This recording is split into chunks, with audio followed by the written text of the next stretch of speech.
Well, we made it. It's game day, Packers 49ers. Welcome back to the Pack-A-Day podcast. I'm your host, Andy Herman. Take a deep breath, breathe it in. Playoff football, Lambeau Field, divisional round, chance to go to the NFC Championship game, which would be, of course, played at Lambeau Field. Just take a second and let that marinate and enjoy every second of it, because I know that as Packer fans, which I'm assuming the majority of you are listening to this, we've seen a lot of playoff games. It doesn't make these any less important because there's been a ton of them, and they're still special, beyond special every single time, especially when they're at Lambeau Field. There's no two ways about it.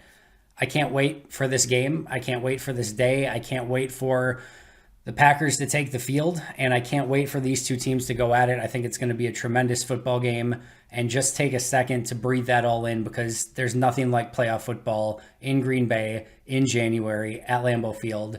There's nothing more to say than that. Of course, I'm going to say a lot more, but what more could you possibly want on this day? Like, what else would you rather be doing than watching a playoff game at Lambeau Field in January? There's nothing. So take this in, breathe it in, enjoy it. Let's go through everything. Let's back up for a second as we go over some of the transactions that took place on Friday, the most important of which were the transactions that involved Zadarius Smith and Whitney Mercilus. So remember that in his Thursday press conference, Matt LaFleur said, you will know if Whitney Mercilus and Zadarius Smith are playing in this game if we activate them on Friday.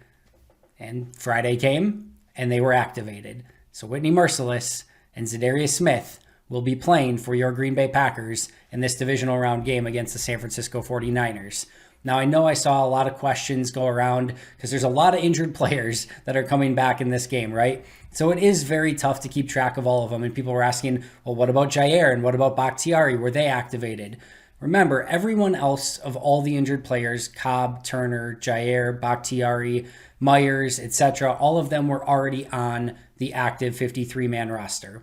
They did not need to be activated. Cobb did earlier this week, which they did. But going in to Friday, the only two players that they needed to activate if they wanted to play of all those injured players coming back were Z and Mercilus. And of course, if they weren't going to play and they weren't going to be active, there was no sense in reactivating either of them. They were not under like a you have to activate them now sort of situation. So they could have just let them sit on IR for another week. But again, the fact that they activated both, as Matt LaFleur prefaced on Thursday, both of them are going to play in this game. Now, I've been saying all along, what I really want to see here is them take the snaps from Tipa Nalii and Jonathan Garvin, which is around 25 to 30 snaps per game.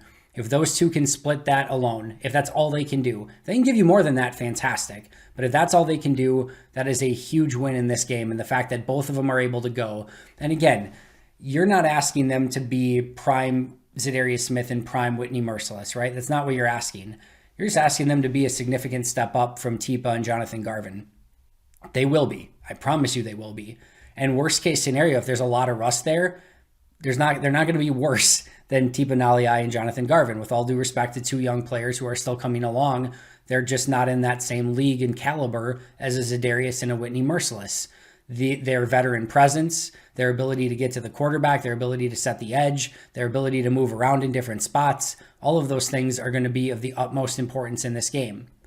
I think there's an opportunity that even though they're taking some of those snaps, that you could still see some four-man rushes with Gary and Preston and Zadarius Smith and a Kenny Clark or a Whitney Mercilus, like Dean Lowry. They can mix and match in their pressure packages, which is incredibly exciting and something that we've been, wanting this entire season, is to see this group at full strength, to see what they're capable of doing. Now, I think full strength is probably a little bit much. I don't think they're quite there yet, but they have all of their key players on that defensive front, and we have the opportunity to potentially see them go up and get pressure on a quarterback that doesn't do the best with pressure in Jimmy Garoppolo. So Whitney and Z in.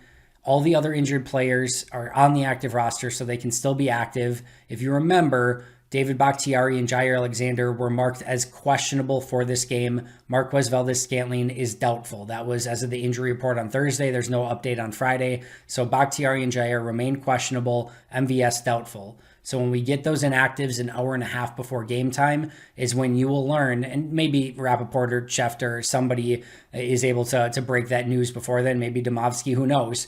But likely we will first find out at an hour and a half before kickoff with, when we see the inactives and if both of those guys are active or not. So everyone else, Billy Turner, Randall Cobb, Josh Myers, the rest of the crew that's been injured, they're all expected to play and have no injury designation of any concern at this point. Bakhtiari and Jair will find out on Saturday, and MVS doubtful and very unlikely that he plays at this point in time. So that's that. But in order to activate Za'Darius Smith as well as Whitney Mercilus, Green Bay did need to make 2 transactions on the day. And those 2 transactions, they released Jack Heflin and Isaac Yiadom. Now, first of all, I feel for both of those guys because these are 2 guys that have been here. I mean, Heflin's been here since rookie minicamp, right? And Yiadom's been here since the Josh Jackson trade. And you might look at these guys, and it's not like Heflin's probably got like 20 snaps total, and Isaac Yiadom is special teams alone. That's basically it. But when you put your time, effort, and energy in all season long on the active roster, going to practices every day, and all of a sudden the playoffs come, the last thing that you want is, of course, to be released right before then. Now, I guarantee you that Green Bay is going to try to get both of these players back on the practice squad. They would have to go through waivers first, so it's possible both players could get claimed. Not sure if that's going to happen, but if they do clear waivers, pretty sure that they will both go back on the Packers practice squad. I know a lot of people were asking about Jack Heflin and why he hasn't been maybe getting more opportunities, or with Kingsley Keke now cut, why isn't Heflin getting that job? The truth is that Amir Abdullah, over the last quarter of the season, had moved ahead of Jack Heflin for that spot. So that your top 4, period, were Kenny Clark, Dean Lowry, Tyler Lancaster, and TJ Slayton. And then that 5th spot went to Amir Abdullah. And now I have looked all over for this. I haven't seen it anywhere officially. I've seen a couple things posted that I believe. I talked to a couple people that I very much believe. I'm 98% sure that Green Bay still has the ability on Saturday to activate 2 players from the practice squad. I believe that will happen. I believe it can happen. And I believe those 2 players will be Amir Abdullah and David Moore, the punt returner. I would be shocked if they do not activate somebody. And simply put, I can't imagine they're going to go into San Francisco with 4 interior defensive linemen, or 2 against San Francisco, I should say. You can't go up against that front with just Clark and Slayton and Lowry and Lancaster and hope that nobody gets hurt. You're going to need bodies up front. And, even if Amir Abdullah doesn't, plan to play a snap in that game, just to have depth in case somebody would go down and get hurt is going to be very important. So I would be very surprised if Amir Abdullah doesn't get activated. They could go with a RJ McIntosh instead of a David Moore if they want more defensive linemen. That's another direction they could go with as well. But I would expect both David Moore and Amir Abdullah to be activated for this game in time for game day and both play. David Moore definitely a role as a punt returner, but Amir Abdullah probably a handful of snaps as a rotational defensive lineman is certainly within the realm of possibility, maybe some goal line plays as well. And the truth about it is, in limited snaps this year, I think the Green Bay Packers have made the right choice with going with Abdullah over Jack Heflin. Jack Heflin's a great story. I hope he gets back on the practice squad, and I hope he can continue to improve. I think he can have a very Tyler Lancaster-esque career if given the opportunity. But I think at this point, just the way they both look, Abdullah looks like the better football player, better overall football player at this point than Heflin. So I think Green Bay has that right, and I would expect Abdullah at least, and probably David Moore as well, to get activated on Saturday. It is interesting that the 3 other teams that play on Saturday, the Titans, the Bengals, and the 49ers, all made their practice squad moves on Friday, and Green Bay didn't. So that's what's sort of spooking me a little bit, that maybe Green Bay can't activate anybody. But as I've researched it, I've talked to a couple people, I believe they still have that capability, and I believe they will make those moves. But another thing to sort of keep an eye on Saturday. Also, there was some buzz that maybe Ty Summers would be ready to come back. He was not activated. He remains on IR, and he will not play in this game. Now, going back to Yadam for just a second, that transaction may seem like nothing, right?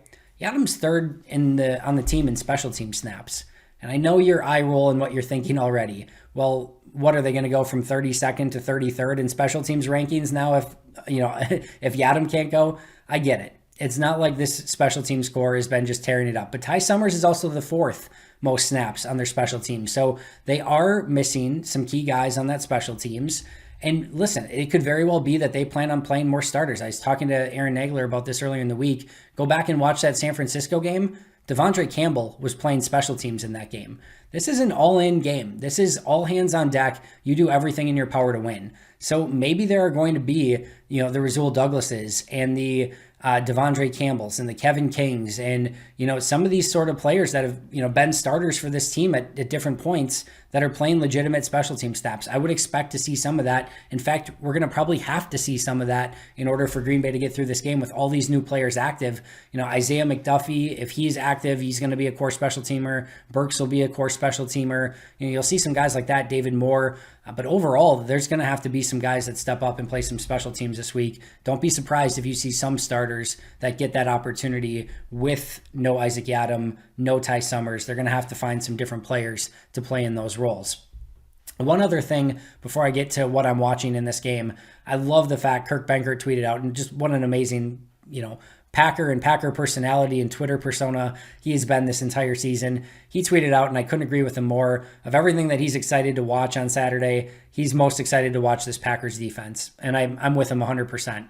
I'm really excited. I think this Packers defense is going to ball out on Saturday. I think they're going to have a really good game. I think they're going to be very disciplined. I think they're going to rally to the football and play team defense. And if that's the case, San Francisco is potentially walking into a buzzsaw. Now, nothing's guaranteed. I think this is going to be a tremendous game, but I'm with Kurt on this one. I can't wait to see Green Bay's defense, especially with the likelihood that Jair and Za'Darius and Whitney Mercilus and so on and so forth are making their returns. Devondre Campbell from being out in Week 17 to really, bring the energy and intensity and talent to this defense at the moment that it needs it more than ever. So I'm excited to watch the defense. Kurt Benkert certainly feels the same. As far as keys to this game, you know it all. We've discussed it all week. You've heard it everywhere else. I'm sure you've been reading Packer articles and basically like injecting Packers everything into your veins. I can tell because numbers for the YouTube video and our podcast and our articles on Packer Report and everything is through the roof. So I know that you guys have, there's nothing that I'm going to tell you about a key to this game that you haven't heard a million times already. I can't tell you something that is just going to be like, well, I could tell you the easy stuff, right? Like watch for turnovers, yeah, well, we get that. So you guys know the storylines, you know the matchup, you know the key players, you know the keys to this game. So I'm not going to go into like massive X's and O's here and be like, well, this is it. This is what's going to happen. We've been through a lot of that all week. I would highly recommend going back and listening to yesterday's episode with Mike Wall if you haven't already, if you want a bit more of that. But instead, what I'm going to give you is what I'm watching early in this game. And these things, I think, will dictate how the game is going and ultimately how the game is going to end. It's sort of like a cheat sheet of taking your eye off the ball and watching these things. And if these things are trending in Green Bay's favor, Green Bay's going to have a great chance to win. And if these things are trending in the 49ers' favor, San Francisco is going to have a huge opportunity to win. So it's not necessarily, all of these aren't things that you can like specifically measure, but these are the 12 things that I'm going to be watching for very early in the game just to kind of see how this game is going. The first is just Green Bay's rust from being off for 2 weeks, if there is any, their energy and their emotions. And what I mean by that is I think Green Bay is going to come out super jacked up in this game. I think their emotions are going to be overflowing in mostly a good way.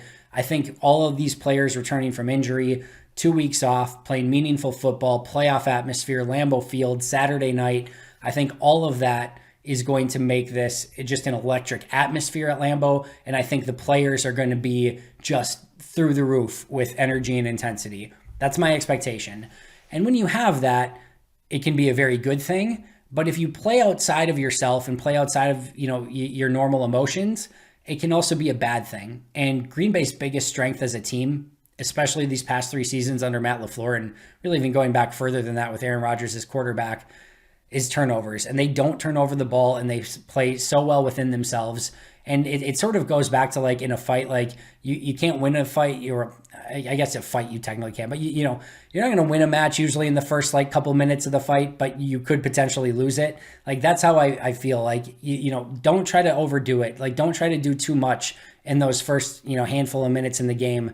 Be yourself, do your job, and play with intensity, but don't be over emotional and don't get outside of what your normal routine is. And I think if Green Bay can handle those emotions and the intensity and those players coming back and working off not playing for a couple weeks and not having really meaningful football for a while, because that Lions game wasn't meaningful, the Vikings barely tried in that game. It's been a hot second since Green Bay's faced a good team in a big moment. So I think there could be some rust there. So I'm just watching, how does Green Bay handle that, and can they eliminate any major mistakes early in the game because of that emotion or potentially because of that rust. Number 2, and I've talked about this literally all week long, is discipline on defense. Is Green Bay staying within themselves? Are they rallying to the football? Are they playing playing team defense, not 11 individual players? If this team plays disciplined defensive football and doesn't get over anxious, Zadarius Smith and Rashawn Gary both have a propensity to want to get inside and want to go make a play. They're going to have to stay honest in this game. They're going to have to maintain their gap. They're going to have to maintain the edge, and they're going to not have to, get ahead of themselves. Even in third down moments. Remember, I forget which game. It may have been in the NFC Championship 2 years ago against the 49ers. I'm almost positive it was, but there's a big third and long play, and I think it's Z, but I could be mistaken, where he comes shooting around the outside, and San Francisco knew that that's what he was going to do, and they ran a perfectly executed draw play, and they gained, whatever it was a third and long, and they gained the necessary yardage on that play. Green Bay's going to have to remain honest and play within itself for 60 minutes, and if they're doing that, again, I'm going to feel really good about Green Bay's chances. Number 3 is, how are the 49ers guarding Davante Adams? I don't think they have an answer for Tay. Now, we've seen teams triple team Davante Adams. We've seen double teams against Davante Adams. San Francisco is going to have to figure that out rather quickly of what they're going to do. And I'm sure they're going to have wrinkles, and I know they'll have a plan. But how Green Bay views that plan and how they attack that plan is going to be key. And more importantly, what does San Francisco do? I don't think they're going to single them all that much. They're probably going to keep a safety over the top of them. But even that hasn't stopped Rodgers and Davante Adams. Even a safety over the top. Even a corner playing press with somebody on the inside or outside. Like, the teams have tried everything, and Rodgers and Tay have had answers to all of it. So how do the 49ers decide to combat that? And how much does it sort of cripple the rest of their defense because they're focusing so much energy on Davante Adams, and how much can Green Bay take advantage of that? There's going to be a major chess match back and forth between the 49ers defense and this Packers offense of what Green Bay's trying to attack based on what looks the 49ers are giving them. Expect a lot of late changes to the defense, a lot of movement and a lot of disguise from the 49ers to try to do everything they can to not tip their hand. That is very hard to do against Aaron Rodgers because he has seen everything, and he's going to know what you're doing probably before you know it. And there's going to be some opportunities to get the ball to Tay because, again, I don't think the 49ers have a legitimate answer to stop him. Number 4, as I kind of alluded to earlier, how are these new players integrated? So this is more of like, what roles do they have? Is Bakhtiari the starter? Is he in the game? Do Z and Mercilus replace those Tipa and Garvin snaps? Or are they going to use them in just, overall passing situations? What's the plan for those players? How does Jair get used? Is he a full-time starting cornerback? Is he just in passing situations? Is Myers the starting center? How is Randall Cobb used? Is he, can he play 60, 70 snaps if needed in the slot, especially if MVS is out? All of those things is like this game within the game as this major divisional, round game is going on. All of these little things, these moving pieces are going to be so just amazing to sort of keep an eye on. And it's just another thing that I'm going to be watching early to see how they're utilized. Number 5, how does Jimmy Garoppolo look? He's got a shoulder, he's got a thumb injury, he's got a wrist injury, and it's cold. And he's Jimmy Garoppolo. And listen, Jimmy G can beat the Packers if he has a great game, and he could easily lose this game for the 49ers too. I want to see how he looks, and I want to see Green Bay make him throw the ball downfield and challenge this defense, challenge these corners, because I think Green Bay's defense and corners can win. I think that's the matchup you want to play if you're Green Bay. You want to make Jimmy G throw and beat you down the field. You don't want to have them dink and dunk and get those big pickups, and you don't want to have them just run the ball down your throat. So if Green Bay can do that and make, and really see how Jimmy G looks, I think that's going to be advantage Green Bay, but I definitely want to see, does he look like himself, or is he hurt, and is he struggling? Do we see some Trey Lance? Those are all things that I'm going to be keeping an eye on early as well. I think red zone offense and defense, and again, a low-hanging fruit one here, but I think red zone offense defense is going to be huge. I don't think, as I said, I think this defense is going to have a great game for Green Bay. I don't think either defense is just going to be shutting down the other offense. I think there's going to be a lot of movement between the 20s in this game. I think Green Bay's offense is going to move the ball. I think San Francisco's offense is going to move the ball. I think when you get inside the 20 is where this game could easily be won or lost. And to be fair, Green Bay has struggled at times, both with red zone offense and red zone defense this season. So I think that's going to be a key. And I think early on, to see who wins and has that advantage, did one team settle for a field goal in the end zone and the other get a touchdown? Those are keys to definitely keep an eye on early. Number 7, no fatal errors for the special teams. And that's one that I'm going to be watching the entirety of the game. Just competence from Green Bay special teams is all you're looking for. They can't be the ones that lose you this game. You just got to do your job and not do anything stupid. If you can get out of the game with no major mistakes, you've done your job, and you can put this game in the hands of the offense and defense and give your team a real opportunity to win. Number 8, can Green Bay run the football?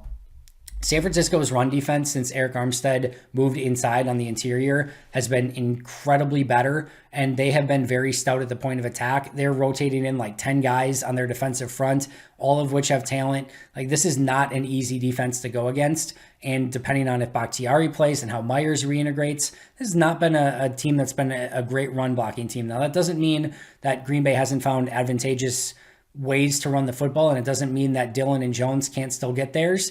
But if Green Bay can open up some alleys and really run the football, that's going to make things a lot easier, and Green Bay is going to be able to stay balanced. So how Green Bay runs early is going to be another key indicator here. Number 9, if and when does Green Bay drop a safety into the box? I know they want to play too deep. If they can continue to play that way and don't have to drop a safety, another huge advantage Green Bay. If they have to bring that safety down and change up how they want to play defense, that could be advantage San Francisco.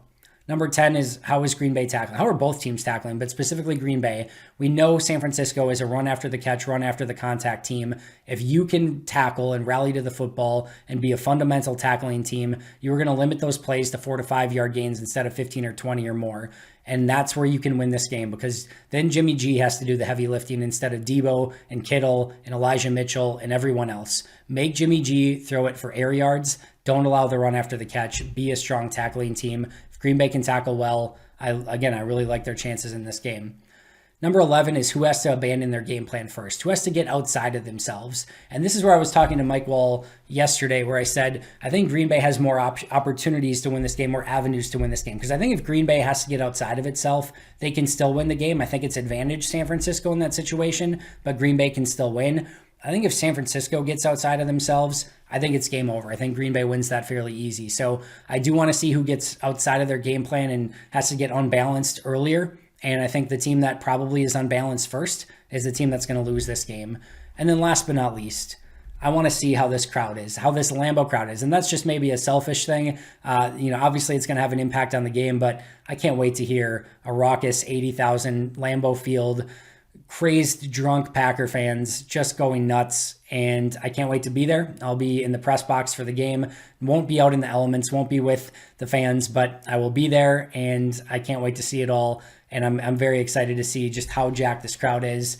If you are there, if you are at the game, give them hell. Be as loud as you can possibly be. Heck, if you're at home in your living room, give them hell. Be as loud as you can possibly be. Enjoy this game. Enjoy these moments. Who knows how much longer. We know this is a last dance sort of team potentially. We'll see what they're able to bring back in the offseason, but you never know. You never know what's going to come next. You never know when all of a sudden you're the team that's fighting to try to get in the playoffs year after year. Right now, Green Bay has a team that has the ability and capability to win a Super Bowl, and there's a lot riding on these next few games. And it starts today on Saturday Night Football. Troy Aikman, Joe Buck, Lambeau Field, freezing cold. What more could you possibly want? Enjoy the game. I got Packers 27-23 in this one. I will be right back here tomorrow for Victory Sunday. But until next time, and as always, and especially today, go Pack Go.